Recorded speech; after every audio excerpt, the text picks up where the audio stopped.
സമാധാന ബോഡി ഇതിൻ്റെ final authority അത് 21 പേരടങ്ങുന്ന ഒരു ബോഡിയാണ്. ആ 21 പേരിൽ ഈ പറയുന്ന 4 പേരാണ് ഈ ഒരു കുടുംബത്തിൽ ഉണ്ട് എന്ന് പറയുന്നത്. അദ്ദേഹം പോയിൻ്റ് ഔട്ട് ചെയ്തപോലെ ബാക്കി എല്ലാവരും പുറത്തുനിന്നുള്ളവരാണ്. അതിൻ്റെ അകത്ത് 21 പേരിൽ ബാക്കിയുള്ളവരെല്ലാം പുറത്തുനിന്ന് വരുന്ന ആൾക്കാരാണ്. അപ്പോൾ ഇതിൻ്റെ അകത്ത് ഈ ഗവേണിംഗ് ബോഡി ഒരുമിച്ചെടുത്തൊരു തീരുമാനമാണ് ഇതിൻ്റെ അകത്ത് ഇങ്ങനെ ഒരു കാര്യം ഇതിനെ സംബന്ധിച്ചുള്ള ഈ പ്രിൻസിപ്പളിനെ രാജിവെപ്പിക്കുക എന്ന് പറയുന്നത് ആസ് സച്ച് എന്ന് പറയുന്നത് അതൊരു നല്ല പ്രീസിഡൻ്റ് അല്ല. അതിന് പകരം ഇതിൻ്റെ അകത്തുള്ള എല്ലാ കറക്ഷൻസും എല്ലാ കാര്യങ്ങളും ചെയ്യാമെന്നുള്ളതാണ്. മാത്രമല്ല ഈ ഉപസമിതിയുടെ റിപ്പോർട്ട് എന്ന് പറയുന്നത് ഇത് ആദ്യം തന്നെ ഉപസമിതി വന്ന് വളരെ ഹേസ്റ്റിലാണ്. അതായത് പെട്ടെന്നാണ് ഒരു 3 ദിവസം കൊണ്ട് ഒരു എൻക്വയറി നടത്തി അതിൻ്റെ അടുത്ത ദിവസം തന്നെ റിപ്പോർട്ടും തയ്യാറാക്കി കൊടുക്കുകയായിരുന്നു. അപ്പോൾ അതിൽ തന്നെ വേറൊരു കാര്യം നമ്മൾ മനസ്സിലാക്കേണ്ടത് ഈ എൻക്വയറി കമ്മിറ്റിയുടെ അല്ലെങ്കിൽ സബ് കമ്മിറ്റിയുടെ മെമ്പർമാർ അവിടെ വന്നപ്പോൾ തന്നെ നമുക്ക് മനസ്സിലായത് 2-3 പേര് വളരെ പ്രൊജുഡിസ്ഡ് ആയിരുന്നു. അവർ വരുന്ന ഈ എൻക്വയറി തുടങ്ങുന്നതിന് മുമ്പ് തന്നെ ഈ ആരോപണങ്ങളെല്ലാം ശരിയാണ്, വിദ്യാർത്ഥികൾ പറയുന്ന ആരോപണങ്ങളെല്ലാം ശരിയാണെന്നുള്ള രീതിയിലാണ് പറയുന്നത്. ഇതിൽ ഏകദേശം 70-80 പരാതികൾ പറയുന്നുണ്ട്. ഈ 80 പരാതി 1200 പേര് പഠിക്കുന്ന കോളേജിൽ 80 പരാതിയാണ് വന്നത്. ഇതിൽ പരാതികൾ ചിലതെന്ന് പറഞ്ഞാൽ പഴയ പൂർവ്വ വിദ്യാർത്ഥികൾ കൊടുത്തതൊക്കെയാണ് വന്നിട്ടുള്ളത്. ഇതിൽ ഒരു 40ഓളം പേര് ഇതിൻ്റെ അകത്ത് വരുന്നതെന്ന് പറഞ്ഞാൽ അതായത് ഹോസ്റ്റലുമായി ബന്ധപ്പെട്ടതും അല്ലാതെയുള്ള വിദ്യാർത്ഥിനികളും ഒക്കെ ഉണ്ട് ഇതിൻ്റെ അകത്ത്. പക്ഷേ ഇവരുടെ എല്ലാം പ്രശ്നങ്ങൾ ഇതിൻ്റെ അകത്ത് ചർച്ച ചെയ്ത് ഇവിടെ തീർക്കാവുന്ന പ്രശ്നങ്ങൾ മാത്രമേ ഉള്ളൂ. അതിൻ്റെ അകത്ത് അല്ലാതെ ഒരു പ്രശ്നം പുറത്തേക്ക് പോകുന്നൊരു പ്രശ്നമില്ല. അപ്പോൾ അതിൻ്റെ അകത്ത് ഈ റിപ്പോർട്ട് നമ്മൾ വായിച്ചു കഴിഞ്ഞാൽ മനസ്സിലാകുന്നത് ഇതിൻ്റെ അകത്ത് നേരത്തെ ഇവിടെ സൂചിപ്പിച്ചതുപോലെ ഇതിൻ്റെ അകത്ത് ഡിനേ ചെയ്തിട്ടുണ്ട്, ചില അലിഗേഷൻസ് ഡിനേ ചെയ്തിട്ടുണ്ടെന്ന് പറയുന്നുണ്ട്. പക്ഷേ ഇതിൻ്റെ അകത്ത് എന്താണ് തെളിവ് അല്ലെങ്കിൽ എന്താണ് ശരിക്കുള്ള അലിഗേഷൻ എന്നുള്ള രീതിയിൽ ലക്ഷ്മി നായർക്ക് കൊടുക്കുകയും ഡോക്ടർ ലക്ഷ്മി നായരെ കൊണ്ട് ഡോക്ടർ ലക്ഷ്മി നായർ അത് ഡിനേ ചെയ്യുകയോ അല്ലെങ്കിൽ അതിനെക്കുറിച്ച് തിരിച്ച് തെളിവ് കൊടുക്കാനോ ഒരു അവസരം കൊടുത്തിട്ടേ ഇല്ല. ഈ തെളിവെല്ലാം എടുത്തിരിക്കുന്നത് ഡോക്ടർ ലക്ഷ്മി നായരുടെ പ്രസൻസിലോ അല്ലെങ്കിൽ മാനേജ്മെൻറ്റിൻ്റെ പ്രസൻസിലോ അല്ല. എങ്കിൽ ഈ തെളിവെടുത്തത് എന്താണ് തെളിവെന്നുള്ളതെങ്കിലും മിനിമം കാണിക്കണമായിരുന്നു. അതും കാണിച്ചിട്ടില്ല. ഡോക്ടർ ലക്ഷ്മി നായർക്ക് ഉപസമിതി അംഗമായ എ റഹീം കൂടി ചേരും. അദ്ദേഹത്തിൽ നിന്നും ഇതിന്റെ മറുപടി നമുക്ക് പ്രതീക്ഷിക്കാം. ആശ ട്രീസ, നിങ്ങൾ ഉന്നയിച്ച കാര്യങ്ങളിൽ പ്രിൻസിപ്പൽ രാജിവെക്കണം എന്നത് മാത്രമാണല്ലോ ഇപ്പോൾ നടക്കാതെ വന്നിരിക്കുന്നത്. ഇന്റേണൽ മാർക്ക് നിശ്ചയിക്കാൻ ലക്ഷ്മി നായർ ഉണ്ടാവില്ല, ഹോസ്റ്റലിന്റെ കാര്യങ്ങൾ നോക്കുവാൻ ലക്ഷ്മി നായർ ഉണ്ടാകില്ല, പരീക്ഷാ ചുമതലകളിൽ നിന്നും ലക്ഷ്മി നായരെ മാറ്റിയിരിക്കുകയാണ്. ഈ തീരുമാനങ്ങൾ സർവകലാശാലയുടെ ഭാഗത്തുനിന്നും ഉണ്ടായി. പ്രിൻസിപ്പാളിനെ മാറ്റാൻ സർവകലാശാലയ്ക്കും സർക്കാരിനുള്ള പരിമിതിയാണ് ചൂണ്ടിക്കാണിക്കുന്നത്. എന്നിട്ടും എന്തുകൊണ്ട് ഈ വാദത്തിൽ ഉറച്ചു നിൽക്കുന്നു? സർക്കാർ ഇന്ന് കാട്ടിയത് ഒരു നാടകമായിട്ട് തോന്നുന്നുണ്ടോ വിദ്യാർത്ഥികൾക്ക്? ആദ്യം തന്നെ പറയട്ടെ, പ്രിൻസിപ്പളിന്റെ രാജി തന്നെയാണ് ഞങ്ങളുടെ സമരത്തിന്റെ ആത്യന്തികമായ ലക്ഷ്യം. ഒന്നാമത് ഈ പ്രിൻസിപ്പളിനെ ഇത്തരം കാര്യങ്ങളിൽ നിന്നൊക്കെ മാറ്റുന്നു, എക്സാമിന്റെ ചുമതലകളിൽ നിന്ന് മാറ്റുന്നു, ഇന്റേണൽസിന്റെ കാര്യങ്ങളിൽ നിന്ന് മാറ്റുന്നു, അറ്റൻഡൻസിന്റെ കാര്യങ്ങളിൽ നിന്നൊക്കെ മാറ്റുന്നു. പിന്നെ ഒരു റബ്ബർ സ്റ്റാമ്പ് പോലൊരു പ്രിൻസിപ്പളിനെ ഞങ്ങൾക്ക് എന്തിനാണ്? അറ്റൻഡൻസ് സൈൻ ചെയ്ത് പോകേണ്ട പ്രിൻസിപ്പളിന് പക്ഷേ ഇതിനിപ്പോൾ അധികാരമില്ലാതാകുന്നു. പിന്നെ എന്തിനു വേണ്ടിയിട്ടാണ് പ്രിൻസിപ്പളിനെ ഈ ഒരു സ്ഥാനത്തേക്ക് വീണ്ടും വീണ്ടും പിടിച്ചു നിർത്തുന്നത്? മറുവശം, പ്രിൻസിപ്പൾ ലക്ഷ്മി മാം ഇവിടെ പ്രിൻസിപ്പൾ ആയിരുന്ന കാലത്ത് എല്ലാ കാര്യങ്ങളിലും സുപ്പീരിയർ അതോറിറ്റി മാം തന്നെയായിരുന്നു. ഇനി അഥവാ മാം തന്നെ കണ്ടിന്യൂ ചെയ്യുകയാണ്, പ്രിൻസിപ്പളായിട്ട് കണ്ടിന്യൂ ചെയ്യുകയാണെങ്കിൽ മാമിൻ്റെ ആജ്ഞാനുവർത്തികളായിട്ട് സ്റ്റാഫിനും ഇവിടെയുള്ള ടീച്ചേഴ്സിനും ഒക്കെ മാറേണ്ടി വരും. അപ്പോൾ ഞങ്ങൾക്ക് നേരെയുള്ള പ്രതികാര നടപടികൾ ഒരിക്കലും അവസാനിക്കില്ല. ഞങ്ങൾക്ക് എപ്പോഴാണ് അപ്പോൾ നീതി ലഭിക്കുക? ഞങ്ങൾക്ക് നേരെയുള്ള ഓരോ ആക്ഷനുകളും കണ്ടിന്യൂ ചെയ്യില്ലേ? പിന്നെ സർക്കാരിൻ്റെ ഭാഗത്തു നിന്നുള്ള ഇടപെടൽ കുറച്ചും കൂടി പെട്ടെന്ന് തന്നെ ആകാമായിരുന്നു. ഇന്ന് AKG സെൻറ്ററിൽ നടത്തിയത് ഒരു രഹസ്യമായ ഒരു രാഷ്ട്രീയ ചർച്ചയായിരുന്നു. ഞങ്ങൾക്ക് രഹസ്യമായ രാഷ്ട്രീയ ചർച്ചയിലല്ല താല്പര്യം, പരസ്യമായി ഞങ്ങൾ വിദ്യാർത്ഥികളെയും ഉൾക്കൊള്ളിച്ചുകൊണ്ട് ഒരു ചർച്ചയിലായിരുന്നു താല്പര്യം. ഇന്ന് നടന്നത് ഒരു രഹസ്യമായ രാഷ്ട്രീയ ചർച്ച മാത്രമാണ്.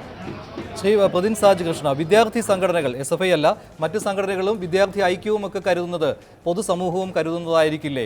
ഇന്ന് സ്വാശ്രയ കോളേജിന്റെ കേരള ലോ അക്കാദമിയുടെ മാനേജ്മെന്റിനെ വിളിച്ചു വരുത്തിക്കൊണ്ട് AKG സെന്ററിൽ ഒരു ചർച്ച.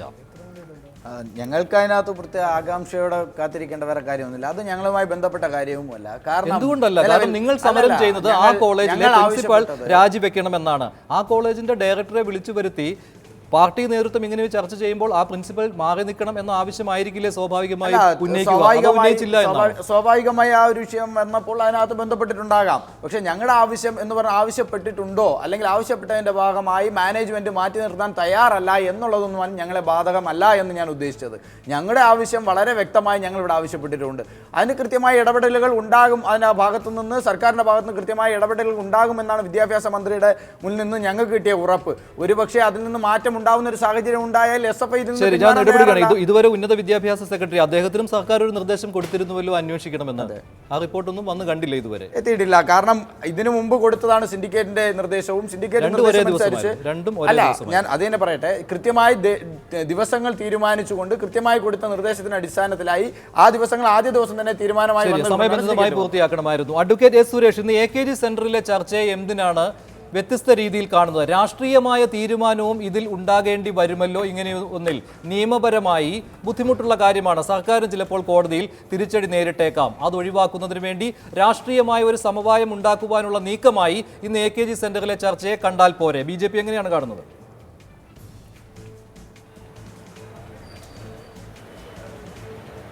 യഥാർത്ഥത്തിൽ ഇന്ന് AKG സെന്ററിലെ ചർച്ച ഈ കേരളത്തിലെ വിദ്യാർത്ഥി സമൂഹം മുഴുവൻ, രക്ഷിതാക്കൾ ഉൾപ്പെടെ ധാർമ്മികമായിട്ട് പിന്തുണയ്ക്കുന്ന ഒരു സമരത്തിൽ നിന്ന് മാർക്സിസ്റ്റ് പാർട്ടി എന്തൊക്കെയോ ഒളിച്ചു വയ്ക്കാൻ ശ്രമിക്കുന്നു എന്നതിൻ്റെ ഫലമാണ് ഇന്ന് AKG സെന്ററിലെ തീന്മേശയിലേക്ക് ഒരു സ്വകാര്യ മാനേജ്മെൻറ്റിൻ്റെ പ്രതിനിധികളെ വിളിച്ച് നടത്തിയ ചർച്ച. ഞാൻ ചോദിക്കട്ടെ, ഇവിടുത്തെ സിൻഡിക്കേറ്റിന്, മാർക്സിസ്റ്റ് പാർട്ടിയുടെ മുൻതൂക്കമുള്ള സിൻഡിക്കേറ്റ്, ആ സിൻഡിക്കേറ്റിന് എന്തുകൊണ്ട് ലക്ഷ്മി നായരെ പരീക്ഷാ നടത്തിപ്പിൽ നിന്ന് മാറ്റി നിർത്തുവാൻ അധികാരമുണ്ട്? അതോടൊപ്പം തന്നെ ലക്ഷ്മി നായർ ഹോസ്റ്റലിൻ്റെ കാര്യങ്ങൾ നോക്കാൻ പാടില്ല എന്ന് പറയാൻ അധികാരമുണ്ട്. ലക്ഷ്മി നായർ അതുപോലെ തന്നെ പരീക്ഷാ നടത്തിപ്പിന് ഡീബാർ ചെയ്യാനുള്ള അധികാരം പ്രയോഗിച്ചു. പക്ഷേ ലക്ഷ്മി നായർ പ്രിൻസിപ്പൽ സ്ഥാനത്തുനിന്ന് മാറ്റാൻ മാത്രം ഈ സിൻഡിക്കേറ്റിന് അധികാരമില്ല എന്ന് പറയുന്നത് യഥാർത്ഥത്തിൽ ഈ എന്താ പറയുക, ജനങ്ങൾ വിദ്യാർത്ഥികളെ വഞ്ചിക്കുന്ന സമീപനമാണ്. മാർക്സിസ്റ്റ് പാർട്ടി അവലംബിക്കുന്നത് ഒരു വഞ്ചനാപരമായിട്ടുള്ള സമീപനം അല്ലാതെ മറ്റൊന്നുമല്ല. യഥാർത്ഥത്തിൽ ഇത് ഒരു സ്വകാര്യ കോളേജാണോ, ഒരു സ്വാശ്രയ കോളേജാണോ, ഒരു എയ്ഡഡ് കോളേജാണോ എന്നതിനെ സംബന്ധിച്ച് പോലും ഇത് രേഖകളില്ല. ഇതിൻ്റെ അഫിലിയേഷൻ രേഖകൾ പോലും ലഭ്യമല്ല. ഈ സാഹചര്യത്തിൽ ഗവൺമെൻറ് ഈ വിഷയത്തിൽ ഇടപെടേണ്ടതാണ്. മുഴുവൻ വിദ്യാർത്ഥികൾ ഏറ്റെടുത്തിരിക്കുന്ന ഒരു പ്രക്ഷോഭം. ഈ പ്രക്ഷോഭത്തിൽ ഗവൺമെൻറ് തൻ്റെ ഇടത്തോടുകൂടി ഇടപെടുന്നതിന് പകരം രഹസ്യ ചർച്ച മാനേജ്മെൻറ്റുമായിട്ട് നടത്തുന്നതിനാണ്. മാനേജ്മെൻറ്റുമായിട്ട് AKG സെന്ററിലല്ലല്ലോ ചർച്ച നടത്തേണ്ടത്. ഗവൺമെൻറ് ചർച്ച നടത്തിയിട്ട് തീരുമാനം എടുക്കല്ലേ വേണ്ടത്. സിൻഡിക്കേറ്റിൻ്റെ സബ് കമ്മിറ്റി തീരുമാനിച്ചില്ലേ? ആ തീരുമാനത്തിൽ ഐകണ്ഠ്യനാണല്ലോ തീരുമാനം. ഇവിടെ വിദ്യാർത്ഥി ദ്രോഹപരമായിട്ടുള്ള നടപടികൾ നടക്കുന്നു. ഇവിടെ പട്ടികജാതി വിദ്യാർത്ഥികളെ പീഡിപ്പിച്ചിരിക്കുന്നു.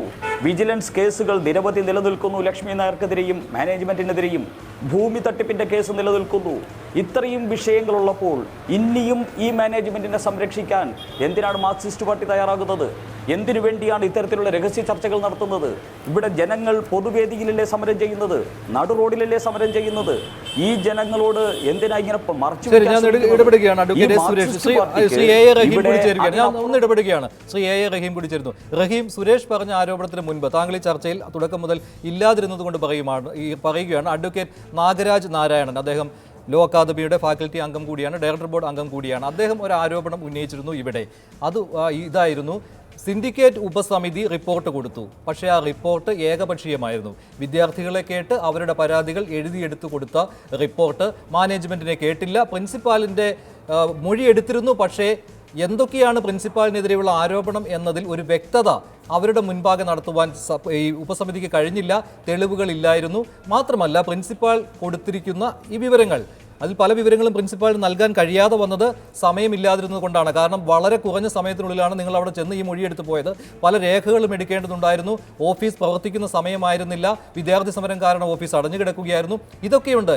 ഇതെല്ലാം കോടതിയിൽ പോയി അവർക്ക് അനുകൂലമായ പരാമർശം നേടിയെടുക്കുവാൻ ഉതകുന്നതാണ്. അപ്പോൾ സിൻഡിക്കേറ്റ് ഉപസമിതി ഇവിടെ വീഴ്ച വരുത്തിയിരിക്കുന്നു. ഈ ഉപസമിതിയുടെ ഈ റിപ്പോർട്ട് വെച്ചുകൊണ്ട് പ്രിൻസിപ്പാളിനോട് രാജിവെക്കാൻ പറയേണ്ടതില്ല. ആ വാദഗതികളെ പൂർണ്ണമായി തള്ളിക്കളയുകയാണ്. അവിടെ ഞങ്ങൾ 2 ദിവസമാണ് ആദ്യം ഹിയറിംഗ് നടത്താൻ തീരുമാനിച്ചത്, അന്വേഷണം നടത്താൻ തീരുമാനിച്ചത്. രേഖകൾ കൂടി പരിശോധിക്കാൻ വേണ്ടിയിട്ടാണ് 3 ദിവസത്തേക്ക് കടന്നത്. രേഖകൾ ആവശ്യപ്പെട്ട് ഞങ്ങൾ ലിസ്റ്റാണ് കൊടുത്തത്, എഴുതി തയ്യാറാക്കിയ ലിസ്റ്റ്. ആ ലിസ്റ്റ് പ്രകാരം കുറേ രേഖകൾ അവർ തന്നു. കുറച്ച് രേഖകൾ പിറ്റേ ദിവസമാണ്, ഈ 3 ദിവസത്തെ ഹിയറിംഗ് കഴിഞ്ഞ് പിറ്റേ ദിവസം രാവിലെ കോളേജിൽ യൂണിവേഴ്സിറ്റിയിൽ എത്തിച്ചു കൊള്ളാം എന്ന് പറഞ്ഞു. യൂണിവേഴ്സിറ്റി രാവിലെ കൃത്യമായി കുറേ രേഖകൾ കൊണ്ടുവന്നു. എന്നിട്ടും കുറച്ച് രേഖകൾ ബാക്കിയുണ്ട്. അത് അറ്റൻഡൻസുമായി ബന്ധപ്പെട്ട രേഖകൾ, അവിടുത്തെ ബൈല സബ്സിക്വൻ്റ് അമെൻമെൻറ്റ്സുമായി ബന്ധപ്പെട്ട രേഖകൾ. ഇത് രണ്ടുമാണ് പ്രധാനപ്പെട്ട നമുക്ക് ലാബ്സായി കിട്ടിയിരിക്കുന്നത്. ഈ ഇൻഡിവിജ്വൽ അസസ്മെൻറ്റുമായി ബന്ധപ്പെട്ട ഒരു മുൻപുള്ള കുറേ രേഖകൾ, ഈ 3 രേഖകളാണ് നമുക്ക് കിട്ടാതെ വന്നത്. ബാക്കിയുള്ള രേഖകളും ഈ പറഞ്ഞ സമയത്തുള്ള അവർ തന്നു. 2, ഡോക്ടർ ലക്ഷ്മി നായരെ ഞങ്ങൾ കേട്ടു. 2 മണിക്കൂറാണ്, 2 മണിക്കൂർ ഞങ്ങൾ ഹിയർ ചെയ്തു. മുഴുവൻ അലിഗേഷൻസും ചോദിച്ചു, അലിഗേഷൻസ് ഉത്തരം പറഞ്ഞു. അതിൽ നിന്നുകൊണ്ട് സർവകലാശാല സിൻഡിക്കേറ്റിന് എത്തിച്ചേരാവുന്ന ഒരു നിഗമനങ്ങളിലേക്കാണ് എത്തിച്ചേർന്നത്. അതാണ് അത് സംബന്ധിച്ച് പറയാനുള്ളത്. അത് സ്വാഭാവികമായും അവരുടെ വാദിഭാഗത്തിന്റെ പ്രതിഭാഗത്തിന്റെ അഡ്വക്കേറ്റ് നാഗരാജ്, ഇതാണ് സിൻഡിക്കേറ്റ് ഉപസമിതിയിലെ ഒരു അംഗം തന്നെയാണ് ഇക്കാര്യം പറയുന്നത്. അത് ശരിയല്ല. ഈ പറഞ്ഞ ഞാൻ ആ എൻക്വയറി നടക്കുന്ന സമയത്ത് ഞാൻ അവിടെ ഉണ്ടായിരുന്നു. ഈ പറയുന്ന കാര്യങ്ങൾ ശരിയല്ല. കാര്യം ഇതിൻ്റെ അകത്ത് എവിഡൻസ് എടുത്തിരിക്കുന്നത് നമ്മുടെ പ്രസൻസിലല്ല. എവിഡൻസ് എന്താണെന്ന് കാണിച്ചിട്ടില്ല. ചില ആരോപണങ്ങളുണ്ടെന്ന് പറഞ്ഞ് പറയുകയും ആ ചില ആരോപണങ്ങളെ സംബന്ധിച്ച് എന്താണ് പറയാനുള്ളതെന്ന് ചോദിക്കുകയാണ് ചെയ്തത്. അപ്പോൾ ഡോക്ടർ ലക്ഷ്മി നായർ നടപ്പിലാക്കിയ കാര്യങ്ങളും അതുപോലെ തന്നെ ഡിസിപ്ലിനുമായി ബന്ധപ്പെട്ട് കോളേജിൻ്റെ ഹോസ്റ്റൽ ഡിസിപ്ലിനും മറ്റ് ഡിസിപ്ലിനുമായി ബന്ധപ്പെട്ട കാര്യങ്ങളാണ് ഡോക്ടർ ലക്ഷ്മി നായർ അവിടെ കൂടുതലും പറഞ്ഞത്. അല്ലാതെ ഈ പറഞ്ഞേക്കുന്ന സ്പെസിഫിക് ആരോപണങ്ങൾ അലിഗേഷൻസ് വെച്ചിട്ട് ഡോക്ടർ ലക്ഷ്മി നായർ ചോദിച്ചിട്ടില്ല.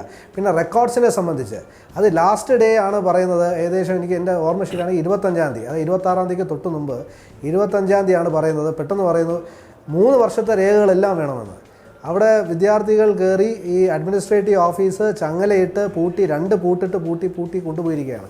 അത് പിന്നെ 2 സമിതി അംഗങ്ങളുടെ നേതൃത്വത്തിൽ അത് തല്ലി പൊട്ടിച്ചിട്ടാണ് ഈ റെക്കോർഡ്സ് എല്ലാം എടുത്തത്. അപ്പോൾ നമുക്ക് ഒരു ദിവസമെങ്കിലും, അടുത്ത ദിവസം ഹോളിഡേ ആയിരുന്നു, അതിൻ്റെ അടുത്ത ദിവസം ഒരു ദിവസമാണ് നമ്മൾ ചോദിച്ചത് റെക്കോർഡ്സ് എല്ലാം പ്രൊഡ്യൂസ് ചെയ്യാനായിട്ടും ഇതെല്ലാം ചെയ്യാനായിട്ട്. ആ ഒരു ദിവസം പോലും തന്നില്ല. ആ ദിവസം തന്നെയാണ് ഈ സ്ക്രോൾ ചെയ്ത് കാണിക്കുന്നത് എന്താണ് ഉപസമിതിയുടെ റിപ്പോർട്ട് ഫൈൻഡിങ്സും എല്ലായിട്ട് വന്നത്. താങ്കളുടെ വാദം താങ്കൾ സാധൂകരിച്ചു കഴിഞ്ഞു. ആദ്യം തന്നെ ആദ്യം പറഞ്ഞ കാര്യങ്ങൾ തന്നെയാണ് ഇതെല്ലാം. റഹീമും അദ്ദേഹത്തിന്റെ വാദം പറഞ്ഞു. ബാക്കിയുള്ളത് തർക്ക വിഷയമാണ്. ശ്രീ MJ ആനന്ദ്, ഒരു നാടകം കോൺഗ്രസ് ഇക്കാര്യത്തിൽ കാണുന്നുണ്ടോ? കാരണം ഈ ഉപസമിതിയിലെ അംഗങ്ങൾക്കെതിരെ തന്നെ ഭരണകക്ഷിയിലെ തന്നെ യുവജന സംഘടന രംഗത്ത് വന്നിരുന്നു. ഉപസമിതി തന്നെ മാനേജ്മെന്റിനെ രക്ഷിക്കുവാനുള്ള, ഉപസമിതിയിലെ CPM അനുകൂല പ്രതിനിധി തന്നെ മാനേജ്മെന്റിനെ രക്ഷിക്കുവാനുള്ള ശ്രമം നടത്തുന്നുവെന്ന് ഇന്നലെ AYFന്റെ പരസ്യ പ്രതികരണമായിരുന്നു. ഇന്ന് AKG സെന്ററിൽ പോയി ഇതിനൊരു രാഷ്ട്രീയ പരിഹാരം തേടുകയാണ് മാനേജ്മെന്റ് ചെയ്യുന്നത്. പക്ഷേ അനുകൂലമായ തീരുമാനമല്ല മാനേജ്മെന്റിന്റെ ഭാഗത്തു നിന്നും വരുന്നത്. ഒരു നാടകം സംശയിക്കുന്നുണ്ടോ കോൺഗ്രസ്? തീർച്ചയായും പല കാര്യങ്ങളും ഇനി പുറത്തു വരേണ്ടതായിട്ടുണ്ട്. ഈ സമരം തുടങ്ങിയിട്ട് ഇന്ന് 19ാമത്തെ ദിവസം. ഇതിനിടയിൽ തന്നെ നമ്മുടെ സിൻഡിക്കേറ്റിൻ്റെ ഒരു സബ് കമ്മിറ്റി രൂപീകരിച്ചു. ആ സബ് കമ്മിറ്റി 3 ദിവസം കുട്ടികളെ മുഴുവനായി വിളിച്ചിരുത്തി അവരുടെ ഗ്രിവൻസ് പൂർണ്ണമായും കേൾക്കുകയും അത് രേഖപ്പെടുത്തുകയും റെക്കോർഡ് ചെയ്യുകയും ചെയ്തിട്ടുണ്ട്. അതുപോലെ തന്നെ അവരാൽ കഴിയുന്ന തരത്തിലുള്ള തെളിവുകളും അവർ ഹാജരാക്കിയിട്ടുണ്ട് എന്നുള്ളതാണ് ഞാൻ മനസ്സിലാക്കുന്നത്. അതിനുശേഷം അവർ റിപ്പോർട്ട് തയ്യാറാക്കുമ്പോൾ അതുവരെ യാതൊരുവിധ സംശയവും നിലവിലില്ല. അതിനുശേഷം പിന്നീട് സിൻഡിക്കേറ്റ് കൂടുമ്പോൾ ആണ് വളരെയധികം സംശയം ജനിപ്പിക്കുന്ന കാര്യങ്ങൾ ഉണ്ടായത്. മറ്റൊന്നുമല്ല, വളരെ കർശനമായ രീതിയിൽ മാനേജ്മെൻറ്റിനെ കൂച്ചുവിലങ്ങിടാൻ കിട്ടിയ ഒരു ഗോൾഡൻ ചാൻസിനെയാണ് നമ്മുടെ ഈ പറയുന്ന സിൻഡിക്കേറ്റ് തട്ടിത്തെറിപ്പിച്ചു കളഞ്ഞത്. അപ്പോൾ ഇത് എന്തൊക്കെയോ ചീഞ്ഞു നാറുന്നു എന്നുള്ളതാണ് ഏറ്റവും പ്രധാനപ്പെട്ട കാര്യം. അതുപോലെ തന്നെ ഇന്നത്തെ നമ്മുടെ AKG സിൻഡിക്കേറ്റിൽ തന്നെ കോൺഗ്രസ് അംഗവും വിട്ടുനിൽക്കുകയുണ്ടായല്ലോ. അതിന് ഇന്ന് KPC പ്രസിഡന്റ് ഇടപെട്ടുകൊണ്ട് അതിന് വിശദീകരണം ചോദിച്ചിട്ടുണ്ട്. അതുപോലെ തന്നെ ഷോക്ക് നോട്ടീസ് ഉൾപ്പെടെയുള്ള കാര്യങ്ങൾ കൊടുത്തിട്ടുണ്ട് അതിനകത്ത്. അതായത് സമരം ചെയ്യുന്ന സംഘടനകൾ അവർ വെയിലത്തിരിക്കുന്ന സമയത്ത് പാർട്ടിയിലെ ഉയർന്ന നേതൃത്വത്തിൽ ഉള്ളവർ തന്നെ ഇങ്ങനെ നടപടികളിലേക്ക് പോവുകയാണ്. അത് രണ്ടിടത്തും കാണാവുന്നതാണ്. അപ്പോൾ ഒരിക്കലുമല്ല. ഈ ബന്ധപ്പെട്ട വിഷയവുമായി ബന്ധപ്പെട്ട് ഈ കുട്ടികൾ സമരം ചെയ്യാൻ തുടങ്ങിയ അന്ന് മുതൽ നമ്മുടെ KPCC പ്രസിഡന്റ് VM സുധീരൻ ഉൾപ്പെടെ പ്രതിപക്ഷ നേതാവ് രമേശ് ചെന്നിത്തല ഉൾപ്പെടെയുള്ള നേതാക്കൾ ഇതുമായി ബന്ധപ്പെട്ട് കാര്യങ്ങൾ ചെയ്തിട്ടുണ്ട്. ഞാൻ ചോദിക്കട്ടെ, ഇവിടെ ഇടതുപക്ഷ ഗവൺമെൻറ് ആണല്ലോ ഉള്ളത്.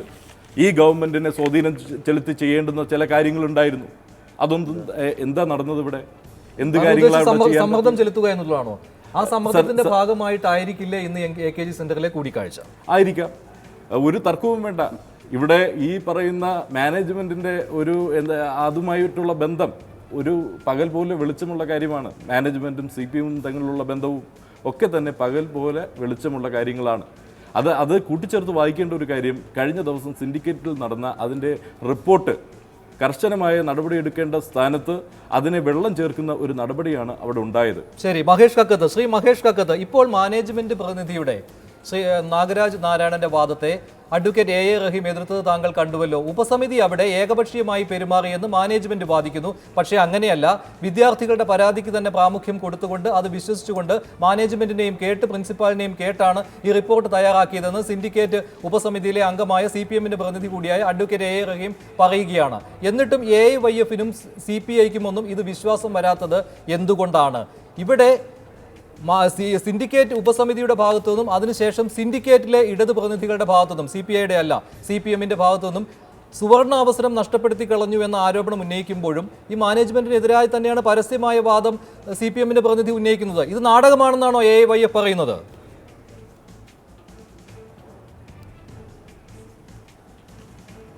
നാടകമാണ് എന്നുള്ളത് നിങ്ങളുടെ വ്യാഖ്യാനമാണ്. ഇതിനകത്ത് മാനേജ്മെൻറ്റ് ഭാഗത്ത് നിന്ന് അവർക്ക് രക്ഷപ്പെടാൻ വേണ്ടി പറ്റുന്ന ആ ന്യായവാദങ്ങൾ എല്ലാവരും ഉന്നയിക്കും. അത് സ്വാഭാവികമാണ്. അത് നമ്മൾ ഒരു വലിയൊരു കാര്യമായി പുതിയ ഒരു വാദമായി നമ്മളതിനെ കാണേണ്ടതില്ല. ഞാനിവിടെ സൂചിപ്പിച്ചല്ലോ, ഇന്നലെ തന്നെ സിൻഡിക്കേറ്റിനകത്ത് വോട്ടെടുപ്പ് നടന്നു എന്നാണ് വാർത്ത വന്നത്. പ്രിൻസിപ്പാളിനെ മാറ്റുന്നതുമായി ബന്ധപ്പെട്ട കാര്യത്തിനകത്ത് തർക്കമുണ്ടാവുകയും വോട്ടെടുപ്പ് നടക്കുകയും ചെയ്തു.